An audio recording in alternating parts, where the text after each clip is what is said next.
영광의 박수 하나님께 드리겠습니다. 하나님 말씀 시편 119편입니다. 시편 119편 105절, 106절 두 절 말씀입니다.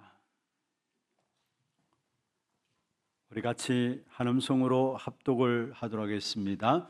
주의 말씀은 내 발의 등이요 내 길의 빛이니이다. 주의 의로운 규례들을 지키기로 맹세하고 굳게 청하였나이다. 아멘. 축복을 선언하겠습니다. 평안하십시오. 당신은 세계 살릴 선교사입니다. 당신은 대로를 여는 자입니다.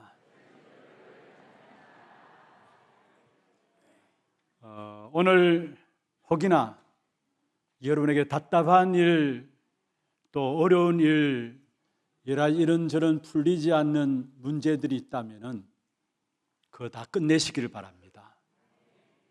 우리의 모든 길에 빛 대신 말씀이 임하는 시간입니다.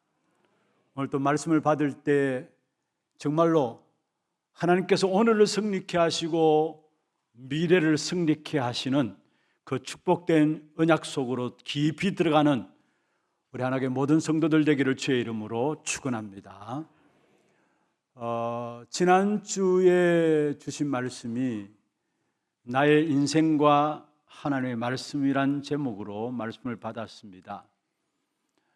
특별히 시편 119편 89절부터 103절을 가지고 나의 인생을 놓고 과거에 있었던 하나님의 말씀의 증거 붙잡는 것이 중요한 것이고, 또 앞으로 이루어질 하나님의 약속의 말씀을 붙잡는 것이 중요한 것이고, 오늘 지금 내게 성취되어질 하나님의 약속의 말씀을 붙잡는 것이 중요하다라고 말씀을 드렸습니다. 그래서 과거와 미래와 오늘, 그게 바로 우리의 인생이죠. 그 인생 앞에 하나님의 약속의 말씀을 붙잡아야 될 부분들을 말씀을 드렸는데, 지난주에 이어서 그 말씀에 해답으로 주신 말씀이 오늘 시편 119편 105절입니다. 왜 지난날 있었던 하나님의 증거, 앞으로 이루어질 하나님의 약속, 지금 붙잡아야 될 부분들을 붙잡느냐? 그것은 하나님의 말씀이 내 발의 등이요 내 길의 빛이기 때문입니다. 그래서 정말로 내 발의 등이요 내 길의 빛 대신 말씀을 믿는 믿음 가운데서 어두움의 길을 벗어버리고 참된 승리의 길, 빛 대신 그리스도로 말미암아 날마다 응답받는 길로 나아가는 우리 하나님의 모든 성도들 되기를 주의 이름으로 축원합니다. 시편 119편 이 본문은 성경 구절상으로는 제일 긴 구절입니다. 몇 구절까지 있어요? 176절까지 있어요. 그런데 크게 나누면 22개의 문단으로 나누어져요. 22개의 문단으로 나누어지는데, 여러분 성경에 한번 찾아보세요. 성경에 시편 119편을 찾아 놓고 문단을 나누어진 동그라미 표시가 있어요. 그게 22개가 돼요. 22개 문단으로 나누어졌다는 말이에요. 왜 22개 문단으로 나누었느냐? 이 시편 119편은 히브리어로 기록된 말씀입니다. 그런데 그 히브리어의 알파벳이 몇 개인 줄 아십니까? 22개예요. 그러면 그 알파벳의 첫 자를 따가지고 한 단락 한 단락 시를 써간 그 내용이 시편 189편입니다. 그래서 22개의 알파벳 히브리어 알파벳을 놓고 그 앞에 앞자를 따가지고 각각의 시를 쭉 만들어 갔는데 22개의 문단이 나오는데, 가장 중요한 공통점은 뭐냐? 그만큼 이스라엘 백성들이 말씀에 대한 가치들, 말씀에 대한 중요함을 알았다라는 거. 그렇습니다. 우리가 이 땅에 살아가는 동안에 승리하는 제자의 길을 가기 위해서는 오늘 제목입니다. 말씀을 따라가는 자가 되면은 반드시 승리한 제자의 길을 걸어갈 수 있는 것입니다. 바라옵기는 우리 하나님의 모든 성도들 정말 말씀을 따라가는 자 되기를 바랍니다. 말씀이 서면은 우리가 서고, 말씀이 가라 하면 가는, 말씀을 따라가는 참된 제자가 되기를 바랍니다. 성경을 가지고 있지만은 요즘은 말씀을 믿지 않는 시대예요. 어떤 면에서 나름대로 기독교를 가지고 있다라고 하지만은 정녕 기독교의 가장 중요한 핵심인 말씀은 사라진 시대가 바로 지금 오늘날의 시대. 그래서 가면 갈수록 사회와 세상은 점점 더 어두워져 가고 있는 것입니다. 왜냐? 빛 대신 말씀이 사라지니까 개인도 세상도 어두워질 수밖에 없는 것입니다. 우리에게 가장 귀중한 축복이 있다면 하나님의 정확한 약속의 말씀을 주셨다라는 것, 그 약속의 말씀을 여러분 붙잡는 그 믿음을 회복하는 이 시간 되기를 주의 이름으로 축원합니다. 우리가 문제를 만났을 때에 하나님을 바라볼 수 있다는 것이 너무나 귀중하고 축복된 일입니다. 만약에 우리가 어려움을 당하실 때에 하나님을 바라볼 수 있는 비밀이 없다면 그 자체가 어떤 면에서 안타까운 일이죠. 하나님께서 우리를 창조하실 때 원래부터 처음부터 우리는 하나님을 바라보며 살도록 만드신 것입니다. 세상에 그 어떤 것들을 가지고 있다 할지라도 하나님 모르면은 그 인생은 참된 만족함이 있을 수가 없어요. 많은 것들을 갖고 있다 할지라도, 모든 지식들, 모든 부들을, 명예들을 갖고 있다 할지라도 하나님 모르고서는 그 인생은 만족할 수가 없는 것입니다. 우리 인간은 영적인 존재이기 때문에 내 영혼에 영적으로 만족하지 아니하면 무언가를 찾아서 헤매게 되는 것입니다. 그걸 가지고 인생이 방황한다라고 이야기를 하고 있는 것입니다. 그러나 내 영혼에 만족함이 있게 될 때에 하나님의 역사로 말미암아 날마다 우리는 힘을 얻게 되는 것입니다. 그래서 우리 인생에 하나님 만나지 못한 사람들이 있다면 오늘 이 시간에 여러분에게 하나님을 만나는 축복의 시간들 되기를 주의 이름으로 축원합니다. 문제 있는 그 문제들을 가지고 그대로 하나님께 나가기를 바랍니다. 경제적인 문제를 가지고 있습니까? 질병의 문제를 가지고 있습니까? 여러분 남다른 남이 알지 못하는 문제를 갖고 있습니까? 하나님이 그 문제를 통해서 우리에게 하나님 만날 수 있는 기회를 주셨다라는 거. 그래서 우리가 어떤 환경에 처해 있든지 간에 하나님을 바라볼 수 있다는 것은 축복 중에 축복입니다. 아무리 많은 것들을 갖고 있다 할지라도 우리에게 하나님을 바라보는 기도의 비밀이 없다면 그 인생은 불행한 것입니다.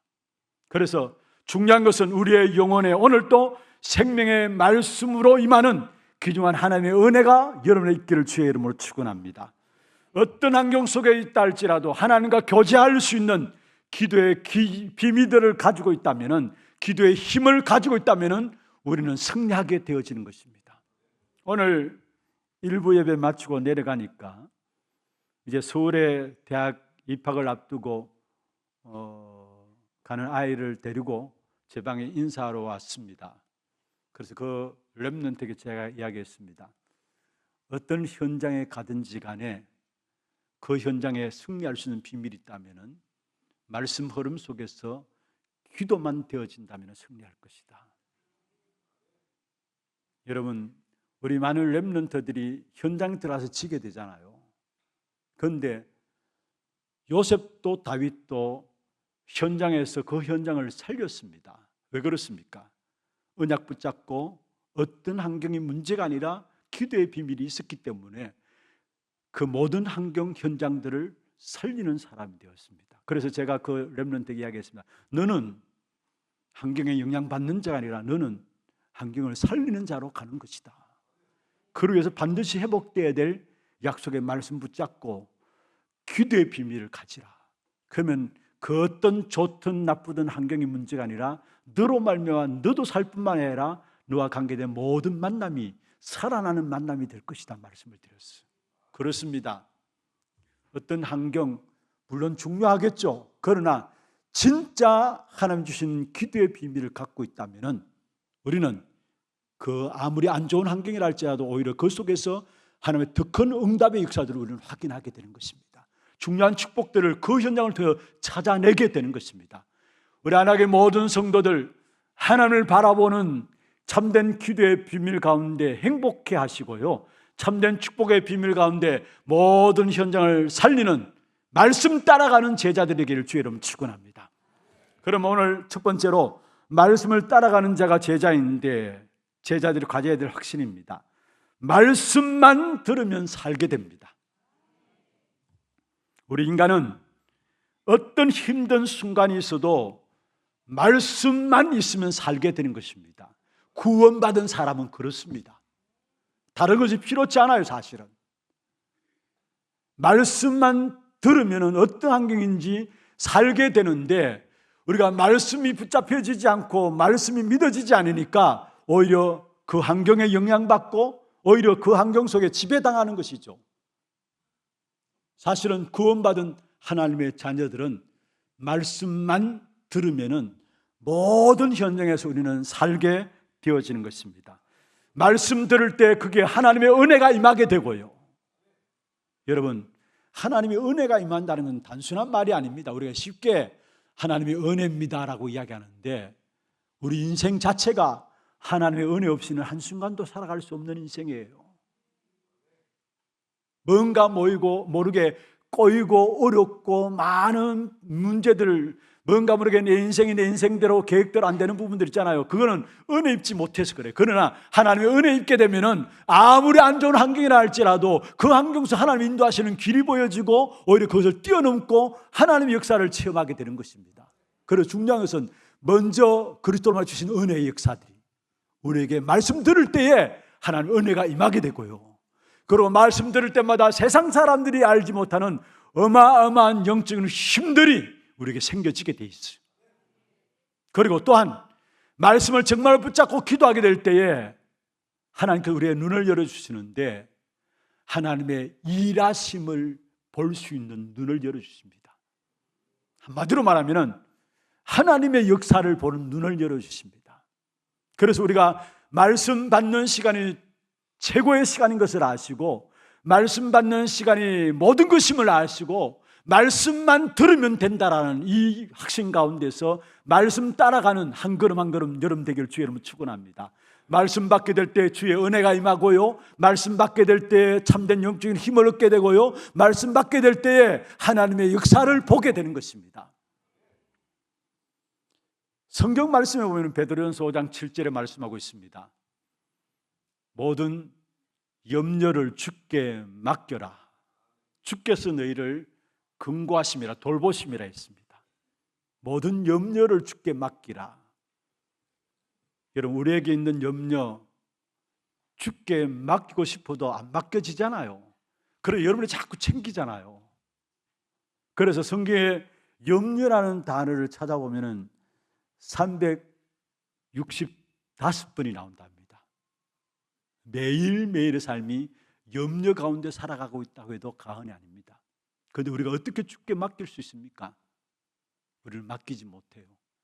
분명히 주께 맡기라 했는데 내버리라 하지 않고 잊어버리라 하지 않고 생각하지 말라 하지 않았습니다.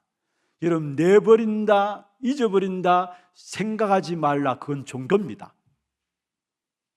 주께 맡길 수 있는 것이 되어야 되는데 그것은 내가 애쓴다고 해서 주께 맡겨지는 게 아닙니다. 오히려 내가 염려를 주께 맡겨버려야지 하면은 염려거리 그게 또 염려를 가져와요. 계속된 꼬리를 물고 염려거리를 갖고 와요. 요한복음 14장 1절에 말씀하고 있습니다. 너희는 마음에 근심하지 말라. 하나님을 믿으니 또 나를 믿으라. 근심이라는 단어가 나오죠. 마태복음 11장 28절에 보면 수고하고 무거운 짐진 자들아 다 내게로 오라. 내가 너희를 쉬게 하리라.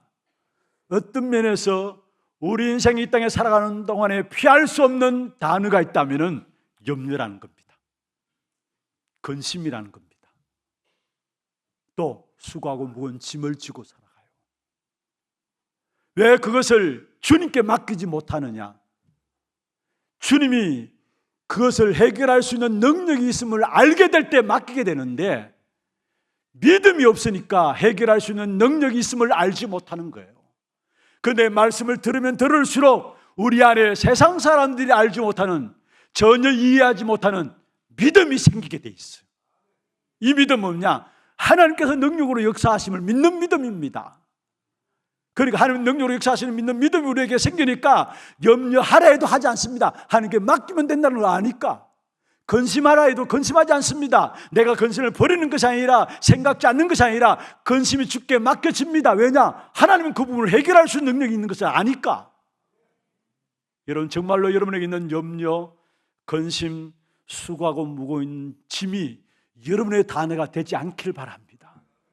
혹여나 오늘 이 시간에도 많은 염려거리 가운데서, 여러분 가정의 근심들 가운데서 수고하고 무거운 짐들을 지고 왔다면은, 오늘 이 시간에 정말로 그리스도의 능력을 믿는, 그것은 충분히 그리스도께서 해결할 수 있음을 아는 믿음을 회복하는 믿음이 여러분의 있기를 주의 이름으로 축원합니다. 그 믿음은 딴 데서 오는 것이 아닙니다. 말씀을 들음으로 말미암아 우리에게 믿음이 생기는 것입니다. 주의 말씀을 들음으로. 그래서 말씀 듣는 시간이 너무나 중요한 것이고요, 나도 모르게 내 안에 모든 환경과 현실과 사단을 이길 수 있는 믿음이 내 안에 생겨지는 것입니다. 믿음이 이기는데, 그 믿음은 말씀을 들음으로 말미암아. 마귀의 소원이 있다면 뭔 줄 아십니까? 말씀을 듣지 못하는 겁니다. 말씀을 듣지 못하게 하고 말씀을 믿지 못하게 하는 것입니다. 하나님의 은혜는 말씀을 들음으로 말미암아 하나님의 은혜가 임하고 하나님 주시는 힘을 얻게 되는데, 하나님의 역사를 보게 되는데, 그렇다면 반대로 마귀가 소원하는 것과 하겠다면 어떻게든지 하나님의 말씀을 듣지 못하도록, 하나님의 말씀을 믿지 못하도록 하는 것입니다. 그래서 많은 성도들이 교회를 다니면서도, 성경 가지고 다니면서도 안 믿어요. 한 60% 이상이 성경 가지고 있는데 이 성경이 하나님의 말씀이다라고 안 믿는 사람이라고 했어요. 안 믿습니다. 왜냐? 악한 사단이 말씀 못 믿게 하는 겁니다.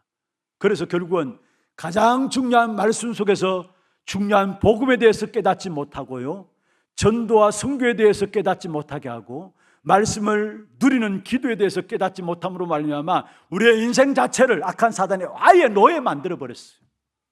그게 지금 이 땅에 살아가는 사람들의 삶입니다. 우리 자신들 한번 살펴보십시다. 지난 금요일도 말씀드렸습니다마는, 우리가 말씀을 듣지 못하고 말씀에 대한 믿음이 없으니까, 말씀이 들리지 않으니까 복음에 대해서 알 수 없죠. 그러니까 복음을 알 수 없고 복음이 없으니까 인생 그 자체가 노예되는 겁니다. 노예. 여러분, 하나님을 모르고 어떻게 인생을 알 수 있습니까? 하나님을 모르는데 어떻게 세상을 알 수 있습니까? 우리는 하나님의 형상 따라 지음받았기 때문에 하나님을 알 때 내가 누구인가 정체성이 깨달아지게 돼 있어요. 그런데 하나님을 모른다, 복음을 모른다, 당연히 인생이 뭔가를 모르는 겁니다. 그러니까 인생 그 자체가 노예로 살아가요. 그냥 살아가서 살아가는 게 아니라, 여러분 말 안 하고 있지만은 인생 그 자체가 노예로 살아간다니까. 복음 모르니까. 그리고 복음 모르니까 하나님께 가장 귀중한 축복으로 주신 전도와 선교에 대해 당연히 모르는 것이죠. 우리가 전도를 모르면 어떻게 되는 줄 아십니까? 세상 사람들이 기준하고 있는 그것 우리도 똑같이 따라가요. 세상 사람들이 기준하는 것이 뭡니까? 의식주입니다. 하나님께서 전도로 말미암아 사람을 살리고 사람의 영혼을 구원하는 이 엄청난 축복을 주셨음에도 불구하고 이 사실을 놓쳐버리고 불신자와 똑같이, 세상 사람들과 똑같이 세상의 노예로 살아가요. 왜 그러냐? 전도의 축복을 놓쳤기 때문에. 전도의 축복을 놓쳤기 때문에. 여러분, 우리가 우리의 현장을 살리고 사람들을 살린다는 이 엄청난 전도의 축복, 어마어마한 것이죠. 그런데 이 축복의 비밀을 모르니까 당연히 세상의 노예로 살아갈 수밖에 없는 것입니다. 그리고 선교, 여러분 선교의 축복을 모르면은 결국은 우리 후대가 노예되어지는 사실을 아셔야 합니다. 우리 후대가 노예되는 사실을 아셔야 합니다. 이스라엘 백성들 하나님께서 선택하셔서 이스라엘 백성들로 말미암아 세계 열방의 복음을 증가하도록 계획하셨습니다. 그런데 정녕 이스라엘 백성들은 자기만이 선민이라고 생각하고 전도와 선교의 축복을 놓쳐버렸어요. 그로 말미암아 역사 속에 일어났던 일들을 우리는 그걸로 보고 있잖아요. 뭡니까? 역사 속에 그의 후대들이 노예로 가고 포로로 가고 속국되어 버린 겁니다. 2000년 동안의 유랑민족이 되어서 후대들이 어려움을 당한 것입니다. 왜 그렇습니까? 선교를 모르니까 그렇습니다. 여러분, 우리가 정말로 선교를 잃어버리게 되면 우리의 후대가 노예되어진다는 사실을 아셔야 되는 거예요. 일부 때도 말씀드렸습니다마는 우리 하나교회 처음 선교를 시작한 것이 바로 일본 선교였습니다. 일본 선교를 시작할 때에 일본이 우리 한국보다 훨씬 경제력이 앞섰습니다. 모든 것이 발전되었어요. 일본이 앞서갔습니다. 후진국에 대한 선교는 충분히 이해하게 됐는데 어떻게 일본을 선교하느냐? 그것도 우리가 일본에 대한 감정들도 있잖아요. 그래서 어떻게 일본 선교, 돈도 선교비도 많이 들고 어떻게 일본 선교 그렇게 나왔었습니다. 사실은 많은 생각들이. 그런데 중요한 말씀을 주셨어요. 앞서가는 일본을 선교하지 않는다면 일본에 일어난 모든 문화를 통한 재앙의 역사들이 우리 후대들이 그대로 맞이하게 된다는 거. 그대로 10년 후가 되면 우리 후대들이 그 재앙 가운데 빠지게 되는 거예요. 요즘은 10년도 아닙니다. 금방 그 재앙이 넘어오게 돼 있어요. 그렇습니다. 정말 우리가 선교의 축복을 놓쳐버리면 우리 후대가 노예돼요. 후대가 노예돼요. 그리고 우리에게 주신 복음의 비밀을 누리는 기도 놓치면은 오늘의 노예됩니다. 우리가 기도의 비밀을 회복하면 오늘 정복하게 되는데 기도의 비밀을 놓치게 되면은 오늘의 노예가 되어지는 것입니다. 악한 사단이 계속해서 말씀을 듣지 못하게 하고 말씀을 깨닫지 못하게 하는 이유가 뭐냐? 다른 건 다 좋지만 복음 깨닫지 못하도록, 그리고 전도 선교하지 못하도록, 정말로 기도의 비밀 속에 들어가지 못하도록, 그래서 인생 자체를 아예 노예로 만들어버린 것입니다. 여러분, 오늘 이 시간에 말씀만 들으면 산다라는 이 믿음이 새롭게 여러분에게 붙잡혀지는 귀한 축복의 기회를 주의 이름으로 축원합니다.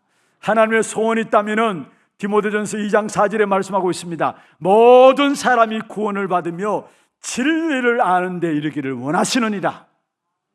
여기에 진리를 아는 데 이르기를 원하신다. 그게 하나님의 소원이라 했어요.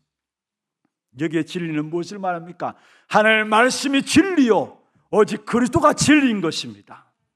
그래서 하나님의 소원은 누구를 막론하고 어떤 죄를 지었다 할지라도 모든 사람이 다 구원받기를 원하시는 것입니다. 왜 모든 사람이 다 구원받아야 합니까? 그 이유가 뭡니까? 모든 사람이 사실은 로마서 3장 23절에 죄 가운데 태어난 것입니다. 모든 사람이 죄를 범하였음에 하나님의 영광에 이르지 못하더니 했습니다. 결국은 아담의 후손인 모든 사람은 전부 창세기 3장 사건 가운데 죄로 말미암아 빠지게 되어진 것입니다. 여러분, 창세기 3장 가운데 빠졌다는 말은 무슨 말입니까? 모든 사람이 이 땅에서 태어날 때부터 하나님과 단절된, 하나님과 분리되어서 태어났다는 말이에요. 그래서 하나님의 소원이 있다면 모든 사람이 진리인 그리스도로 말미암아 하나님을 만나고 구원받기를 원하신다는 거. 그래서 진리를 알고 그 진리를 통해서 새로운 삶의 변화가 일어나기를 하나님은 소원하고 있다는 사실입니다. 진리가 무엇입니까? 좀 전에 말씀드렸습니다만 진리는 바로 예수 그리스도를 말하고 진리는 하나님의 말씀을 말합니다. 그래서 요한복음 8장 32절에 진리를 알지니 진리가 너희를 자유케 하리라. 예수 그리스도를 알 때마다, 참된 진리 되신 예수 그리스도를 알 때마다 죄와 저주와 재앙 가운데 해방되어지는 축복이 있게 되어집니다. 해방받은 하나님의 사람은 이 땅에 일어나는 그 어떤 것들에서 얽매일 필요가 없습니다. 여러분, 연, 월, 일시 믿지 않는 사람들이 쉽게 매여 있는 원리일시 여러분에게는 해당 안 되게 되어 있어요. 굳이 그게 매이려고 노력하지 마시길 바랍니다. 아니, 굳이 그게 매이려고 노력한다는 사실, 이미 참된 진리 대신 그리스도로 말미암아 우리에게 참된 자유를 주셨는데 우리도 모르게 그게 매이려고 노력하는 것을 보게 돼요. 우리는 모든 죄로 하는 저주와 재앙에서 해방받은 하나님의 자녀입니다. 참된 자유함을 가진 하나님의 자녀인 것입니다. 그래서 중요한 것은 요한복음 14장 6절에도 말씀하고 있죠. 내가 곧 길이요 진리요 생명이니 참된 진리 대신 예수 그리스도를 우리는 믿게 되었습니다. 그리스도 안에서 내 인생의 모든 문제는 다 끝났다라고 할 수 있는 것이 바로 하나님의 자녀입니다. 여러분 인생의 모든 문제는 그리스도 안에서 끝난 것입니다.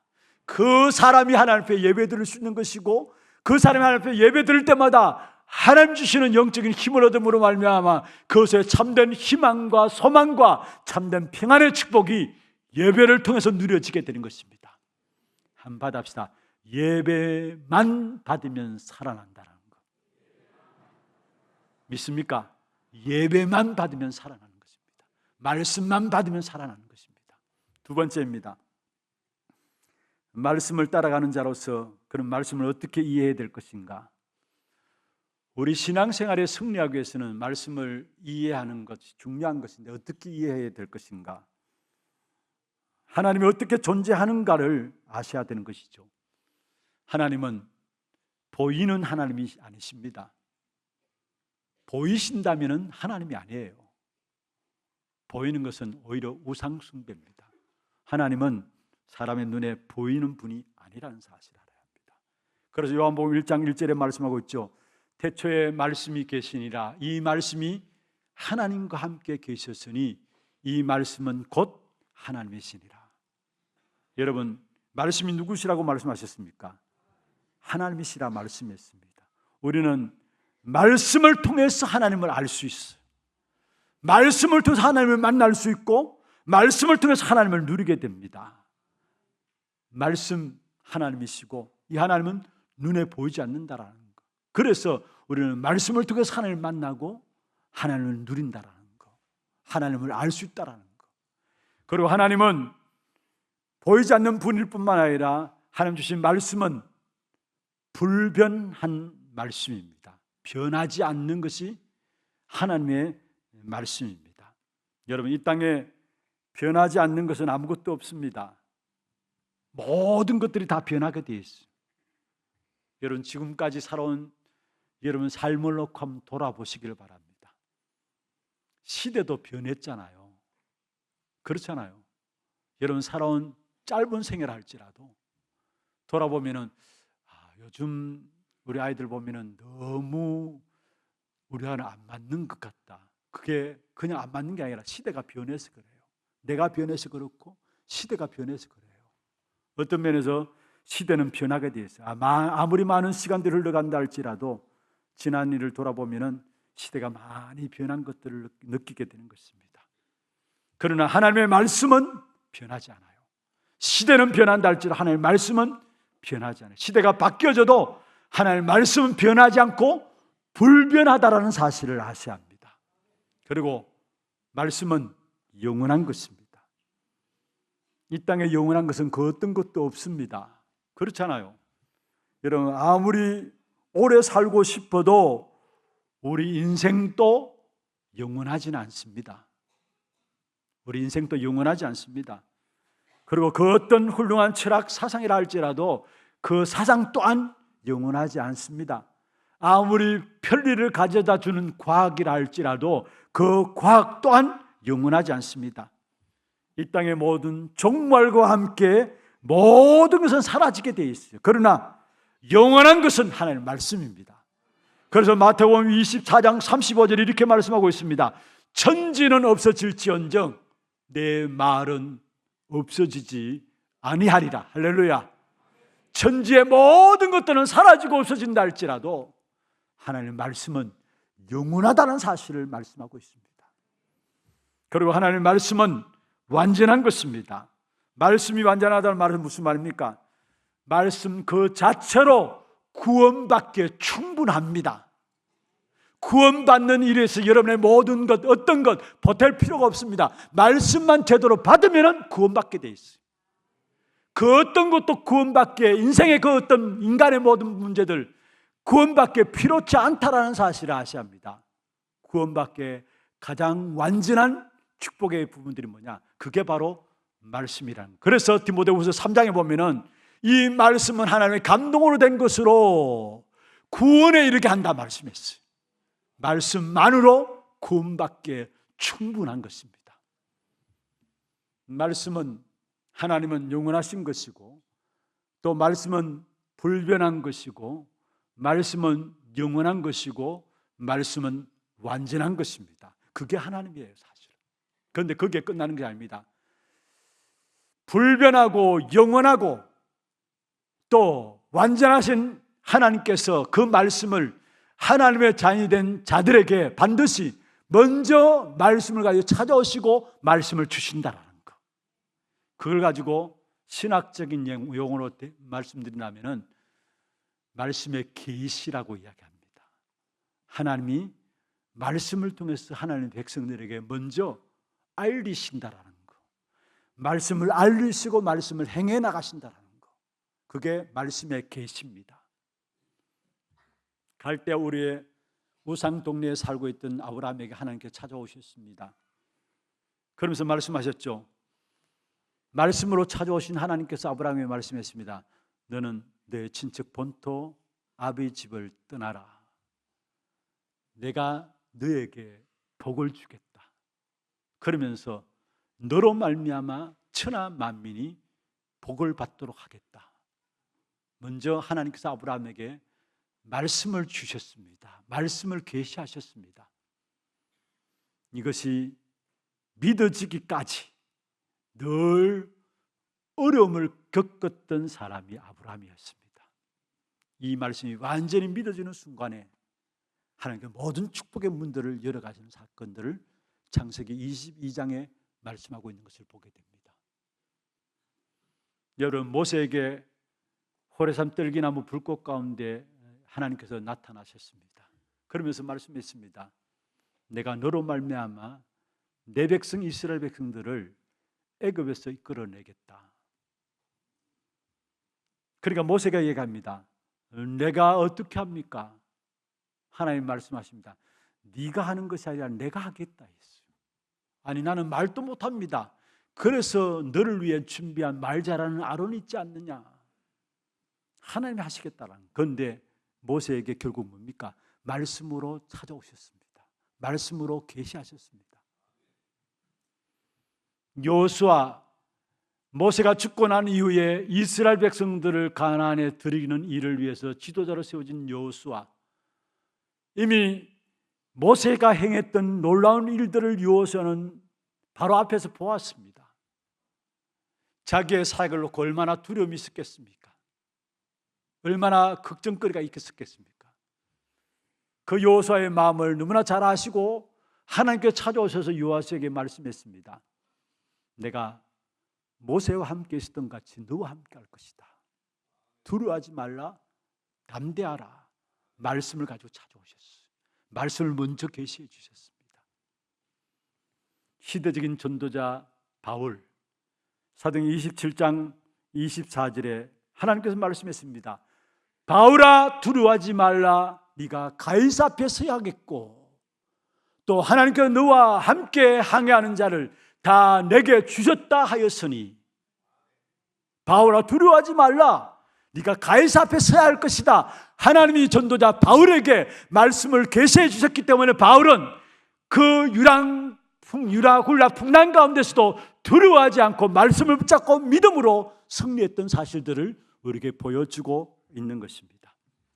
여러분, 분명한 것은 하나님이 먼저 말씀을 주시고 그 말씀을 우리에게 이행해 나가신다는 사실을 알아야 합니다. 그래서 중요한 것은 어떤 사람이 그 하나님의 말씀에 맛을 볼 수 있는가?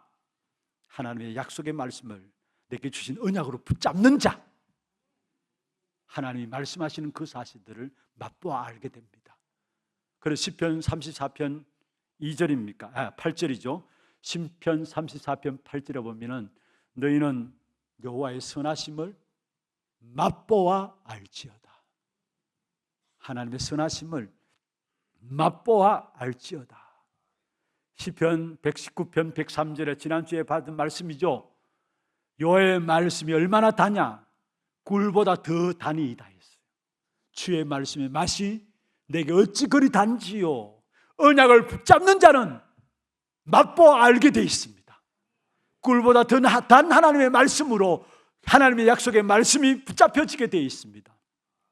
여러분, 우리 인생에 많은 고난들이 있습니다. 피할 수 없는 많은 어려움들이 있을 수 있습니다. 우리도 생각하지 못했는데 파도같이 밀려오는 여러 가지 어려움들이 있을 수 있습니다. 무엇으로 이길 것입니까? 왜 우리가 하나님 말씀에 붙잡혀야 하느냐? 왜 말씀을 읽고 왜 말씀을 묵상해야 합니까? 왜 말씀에 깊이 담겨져야 합니까? 아니, 하나님 말씀을 우리 마음에 깊이 담아야 합니까? 그 답을 오늘 시편 119편 105절에서 말씀하고 있습니다. 다시 한번 보십시다. 같이 한번 읽어볼까요? 왜 말씀을 내 마음에 깊이 담아야 하고 말씀을 묵상하고 말씀을 읽어야 되느냐? 같이 한번 읽어보시죠. 시작. 주의 말씀은 내 발의 등이요 내 길의 빛이니이다. 할렐루야. 왜 말씀이 등이요 빛이라고 했습니까? 세상이 어두우니까. 세상이 환한 대낮 같으면 등도 필요 없고 빛도 필요 없는 것입니다. 그런데 우리 인생은 여러분 알다시피 어둠입니다. 세상도 어둠이 본질인 것입니다. 온 우주에 어둠이 먼저 있었습니다. 창세기 1장 2절이죠. 흑암과 혼돈과 공허함이 인간 창조 이전에 있었다고 말씀했습니다. 그리고 1장 3절에 중요한 말씀이 있습니다. 그 어두움이 있는 그 현장을 향해서 하나님께서 말씀했습니다. 빛이 있으라 하심에 빛이 있었더라 말씀했습니다. 여러분, 빛이 임한다는 말은 다른 말로 하면은 세상의 본질이 어둠이란 사실을 우리에게 말씀하고 있는 것입니다. 따라서 이 세상, 어두운 세상을 살아가기 위해서는 반드시 등불이 있어야 되고 빛이 있어야 되는 것입니다. 그런데 우리는 빛이 될 수 없어요. 반드시 어두운 세상을 살아가기 위해서는 등불이 있어야 되고 빛이 있어야 되는데 요한복음 8장 12절에 말씀하고 있습니다. 나는 세상의 빛이다. 할렐루야. 주님께서 빛이라 말씀했어요. 그것도 어두움의 현장인 세상의 빛이다 말씀했어요. 여러분, 세상의 본질이 어둠이라 말씀했잖아요. 그 어두움의 세상 속에서 세상의 빛으로 오신 그리스도 말씀하고 있는 것입니다. 그래서 빛 대신 그리스도를 모신 자는 그 다음에 말씀하고 있죠. 나를 한번 보십시오. 그대로 떼어넣어 보세요. 요한복음 8장 12절. 세상의 빛이니 나를 따르는 자는 어디에 다니지 않다고요? 어둠에 다니지 않고 생명의 빛을 얻으리라.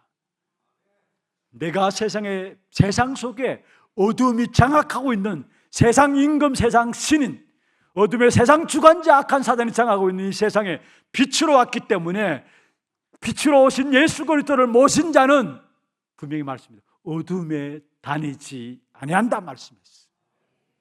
빛 대신 예수 그리스도가 여러분 안에 있습니까? 여러분은 어둠에 다니지 않게 되어지는 것입니다. 내 안에 빛이 없습니다. 인간 안에 빛이 없기 때문에 우리의 빛 대신 그리스도, 그분이 말씀하신 말씀의 빛, 그것을 우리는 따라가게 되어지는 것입니다. 그래서 말씀이 나의 등이요 나의 빛이 되는 겁니다. 이게 깨달아지면 그 다음에 나오는 것이 106절입니다. 시편 119편 105절은 우리가 너무나 잘 아는 말씀인데 이 말씀 한 절만 본문으로 잡으려고 하다가 그 다음 구절이 너무 중요하기 때문에 106절을 본문으로 잡았습니다. 주의 말씀이 내 발의 등이요 내 길의 빛으로 아는 사람, 깨닫게 되면은 그 말씀을 확증하게 돼요. 말씀을 내 마음에 맹세하게 되고 내 마음에 굳게 잡게 됩니다. 106절 한번 보십시다. 주의 어려운 규례들을 지키기로 맹세하고 굳게 정하느니이다. 왜 맹세하고 굳게 정하느냐? 주의 말씀만이 내 발의 등이요 내 길에 비치니까 당연히 이 말씀을 받을 때마다 그것이 내 마음에 맹세가 되어지고 그 말씀으로 말미암아 내게 굳게 확정되어지는 겁니다.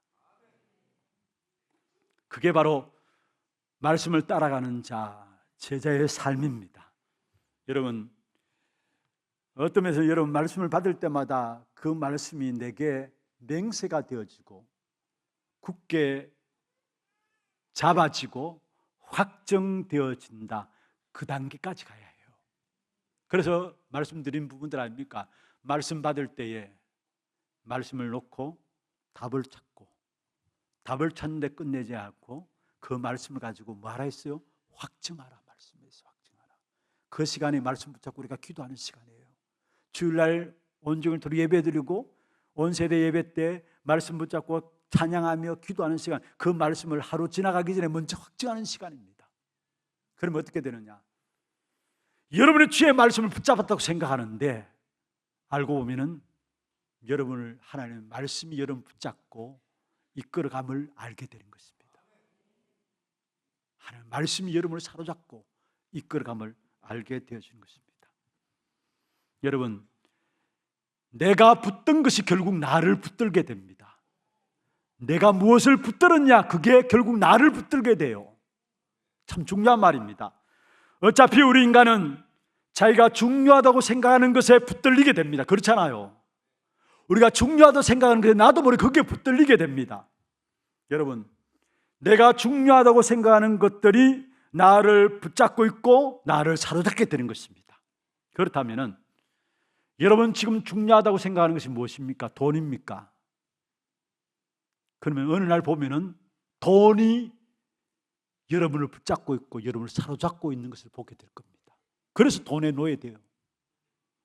여러분 중요하고 생각하는 것이 명예입니까? 어느 날 보면은 그 명예가 나를 붙잡고 있고 나를 사로잡고 있음을 보게 돼요. 그래서 사람들의 명예가 땅에 떨어지면은 못 찾는 겁니다. 그게 무엇 때문에 그래요? 명예가 나를 사로잡고 있기 때문에 그런 것입니다. 돈이 나를 사로잡고 있기 때문에 내가 그건 모든 것 될 줄 알고 붙잡고 있기 때문에 그 돈에 종살이 하는 것입니다. 여러분, 이따가 없어질 그러한 것들에 여러분 붙잡히지 마시고 영원한 것들을 붙잡는 귀한 축복이 있기를 바랍니다. 우리에게 영원한 것은 주의 말씀뿐입니다. 그 말씀을 붙잡게 될 때 결국은 우리의 인생을 말씀이 우리를 붙들어 가시게 돼 있어요. 붙들어가는 말씀에 붙잡힌 인생이 되어지면 그 속에 나타나는 것이 바로 하나님의 역사하심이 그때부터 우리의 생을 통해서 나타나게 돼 있어요. 바울이 전도자로서 고백한 것이죠. 주의 말씀에 붙잡혀. 내가 말씀을 붙잡은 줄 알았는데 그게 아니었어요. 하나님의 말씀이 나를 붙들어가는 그 사람을 가지고 전도자라는 것이고, 하나님 말씀에 붙잡혀서 말씀이 나를 이끌어가게 될 때에 나의 능력과 수준과 상관없이 하나님의 능력 역사들이 우리의 삶에 나타나게 되는 것입니다. 말씀을 마무리하겠습니다. 주의 말씀은 내 발의 등이요 내 길의 빛이니이다. 오늘 승리할 수 있는 말씀이 내 발의 등입니다. 미래를 승리할 수 있는 길입니다. 내 길에 뭐요? 빛이다 했어요. 오늘과 미래를 승리할 수 있는 길이 말씀 속에. 그렇다면 우리는 그 말씀을 놓고 맹세하고 굳게 지키는, 한마디로 말하면 확정함이 있어야 합니다. 그때에 우리 인생이 말씀 성취 속에 들어감으로 말미암아 나를 통해서 하나님의 영광의 역사들이 이 땅에 나타나게 되어 있어요. 더 중요한 것은 여러분이 그 말씀을 확정함으로 말미암아 여러분 후대들 또한 그 말씀에 붙잡혀서 말씀에 사로잡혀서 살아갈 수 있도록 여러분이 그 일에 심부름하셔야 합니다. 그게 우리에게 하나님께서 말씀을 주신 이유입니다.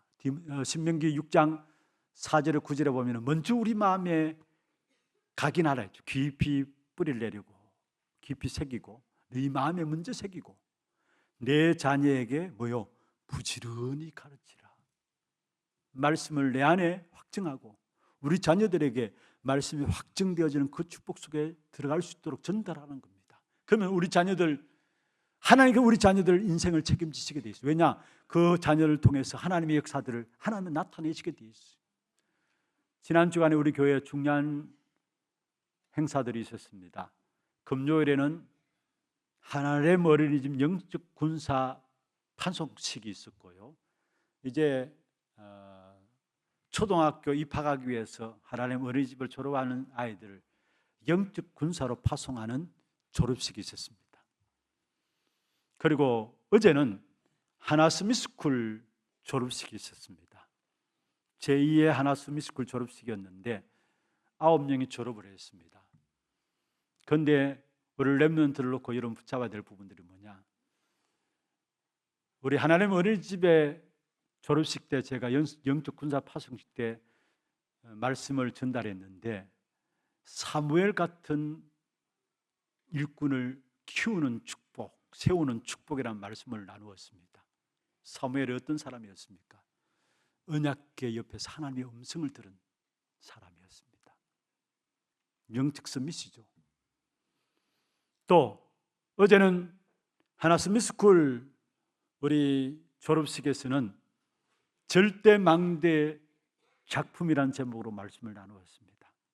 우리 후대들, 우리 아이들 절대망대 작품으로 하나님께서 만들어 가실 것인데, 절대망대는 무엇입니까? 무너지지 않는 것, 절대망대예요.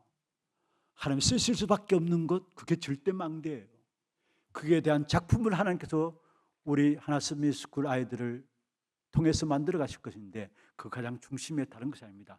어떻게 하면 우리가 무너지지 않습니까? 어떻게 하면 우리가 하나님 쓰실 수밖에 없는 사람들이 되어집니까? 언약의 말씀이 담겨 있으면 되는 것입니다. 언약의 말씀이. 그래서 우리 자신만 하나님의 말씀에 사로잡히는 것이 아니라 우리 후대들조차도 말씀에 사로잡혀서 그 인생들을 하나님께서 역사하시는 그 역사 속에 쓰임받는 귀한 축복된 일들로 이루어가는 이 일에 우리 모두가 쓰임받는 귀한 축복이 있기를 주의 이름으로 축원합니다. 하나님, 전도자로서 말씀에 사로잡혀 살아가기를 원합니다. 말씀 받을 때마다 그 말씀이 내게 확정되어지는 축복이 있도록 역사하여 주시옵소서. 살아계신 예수 그리스도 이름으로 기도합니다. 아멘. 지금은 우리 인생의 모든 문제를 해결하신 우리 구주 예수 그리스도의 은혜와 하나님 아버지의 말로 닿을 수 없는 살아하심과 성령님의 역사하심이 길을 잃고 어둠 가운데 방황할 수밖에 없던 우리 인생을 말씀으로 찾아오시고, 오늘 또 말씀을 통해서 우리의 오늘과 미래를 승리케 하시는 그 하나님의 약속의 말씀을 따라가기를 원하는 사랑하는 주의 백성들 머리 위에와 이들의 가정과 산업과 자녀손들 머리 위에, 모든 지교회와 선교지와 온라인 예배드리는 모든 현장과 몸된 교회 위에 지금부터 영원토록 항상 함께 있을지어다. 아멘.